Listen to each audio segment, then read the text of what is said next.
Hi friends, welcome back to Popcorn சமையல். இன்னைக்கு வெள்ளை குருமா எப்படி செய்யறதுன்னு பார்க்க போறோம்.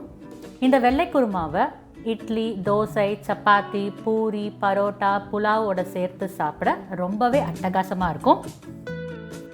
முதல்ல ஒரு பேஸ்ட் ரெடி பண்ணிக்கலாம். அதுக்கு மிக்ஸி ஜாரில் 1/2 கப் தேங்காய் துருவல், 6லேருந்து 7 பச்சை மிளகாய், 1 டீஸ்பூன் சோம்பு, 1 டீஸ்பூன் சீரகம், 1 பட்டை,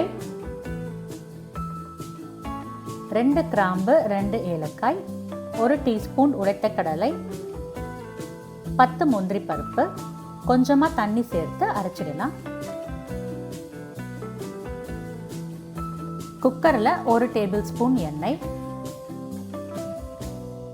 எண்ணெய் சூடானதும் 1 பிரியாணி இலை, கொஞ்சமாக கல்பாசி, 1 டீஸ்பூன் சோம்பு, 1 பட்டை, 2 கிராம்பு, 2 ஏலக்காய் சேர்த்து லைட்டாக வதக்கிடலாம். இப்போ நறுக்கின ஒரு பெரிய வெங்காயம் சேர்த்துடலாம். கூடவே கருவேப்பிலை சேர்த்து வதக்கிடலாம்.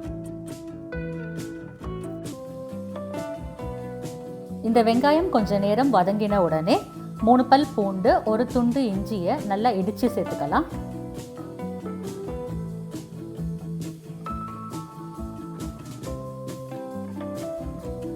இஞ்சி பூண்டோட பச்சை வாசனை போனதும் இதில் நறுக்கின 1/4 கப் பீன்ஸ், 1/4 கப் கேரட், நறுக்கின ஒரு உருளைக்கிழங்கு, 1/4 கப் காலிஃப்ளவர், கொஞ்சமாக ஃப்ரெஷ் பட்டாணி சேர்த்து மிக்ஸ் பண்ணிக்கலாம்.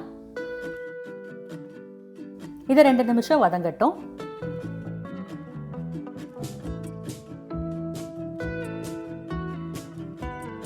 இது கூட நம்ம அரைச்ச தேங்காய் விழுத இதில் சேர்த்து மிக்ஸ் பண்ணிக்கலாம்.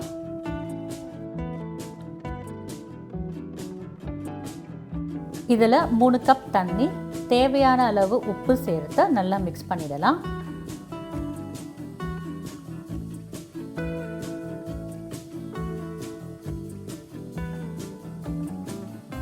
இப்போ குக்கரை மூடிட்டு மீடியம் ஃப்ளேமில் 2 விசில் விடலாம். விசில் அடங்கிடுச்சு.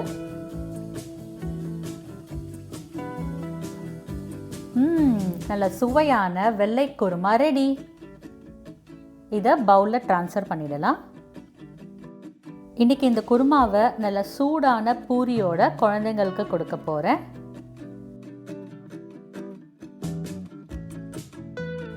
நீங்களும் இந்த ரெசிபியை செஞ்சு பார்த்துட்டு உங்கள் கமெண்ட்ஸை ஷேர் பண்ணுங்கள். மறக்காமல் பாப்கார்ன் சமையலுக்கு சப்ஸ்கிரைப் பண்ணுங்கள். தேங்க்யூ.